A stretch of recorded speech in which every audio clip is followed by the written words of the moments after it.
What's going on YouTube? Gary here, gzduel, bringing you guys a duel video between my Chaos Ninjas and my opponent who's playing some Gladiator beasts. So I normal summon Hanzo, use Hanzo's effect to search for Super Transformation to my hand. I set Super Transformation and I set Compulse, and I keep 2 traps in my hand in case I have Upstart Gold Ninja play next turn. And I only set 2 because if he uses Heavy Storm, I would be able to chain a Compulse to my Hanzo. And then basically I'll just normal summon Hanzo the next turn and then get the Super Transformation back. So that way I don't really minus as much because the first Super Transformation was searched out, so it was for free. And depending on what my opponent does his first turn, I'll either go for a Omega. If he clears my board, I'll go for an Omega. But if he doesn't, and he doesn't play anything on the board, that gives me like the green light to go off. So I normal summon Gold Ninja, use Gold Ninja's effect, discarding a trap, and special summoning another Gold Ninja. I did draw into the Monster Reborn, that's why I wanted to overextend just a little bit, see if I could seal the game. And then I'm going to go for another Hanzo. At this point, my opponent was like double Excalibur for game, and I thought maybe that's like a taunt. I'm kind of suspicious, so I'm just going to play it safe, because I do have a Monster Reborn.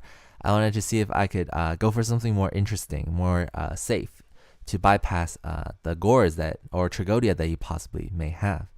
So I decided what I'll do is go for a Blade Armor Ninja by overlaying both my Hanzos. And then I'm going to use Blade Armor Ninja's effect by detaching one Hanzo and making it able to attack twice this turn. So I'm guessing that's 4,400 damage. And then I'll Monster Reborn back my Hanzo. And then I'll exceed with all 3 of these ninjas in order to get a Shockmaster. And then using Shockmaster's effect, I would probably be able to call monster effects, and hopefully there will be no Gores. And all the damage that I do, I will probably leave him, if my math is correct, with 1,300. But you guys will see. I wanted to just be safe.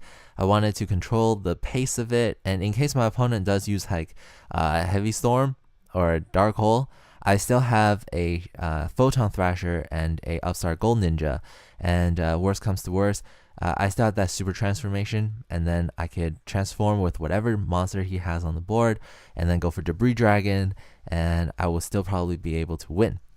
So my opponent, second turn, he only has 1,300. He summons Bear, and he goes into battle phase and tries to attack over my Shockmaster.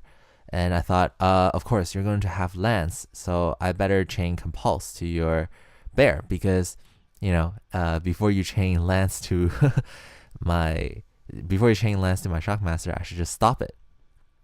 So I bounce back his Bear, and he doesn't really have much to do. Main phase 2, he basically uses Tenki, which doesn't really help at this point, because he already normal summoned, unless he has a Tensu, and he searches for Lakari, and he sets 2 cards. Okay, 2 cards. So I thought, what will really hurt me would be traps, so I'm just going to activate Shockmaster's effect, call trap cards, and then use the Blade Armor Ninja's effect in order for it to attack twice, and then just go for game by attacking once, and my opponent chains double Lance, which doesn't really help because the first Lance will basically negate the second Lance's effect, so I will still have more damage. Alright, thanks for watching, guys, and I'm also in the process of tweaking this deck and adding and subtracting things from it, and I hope to show you guys a deck recipe soon, but until then, this is gzduel signing out.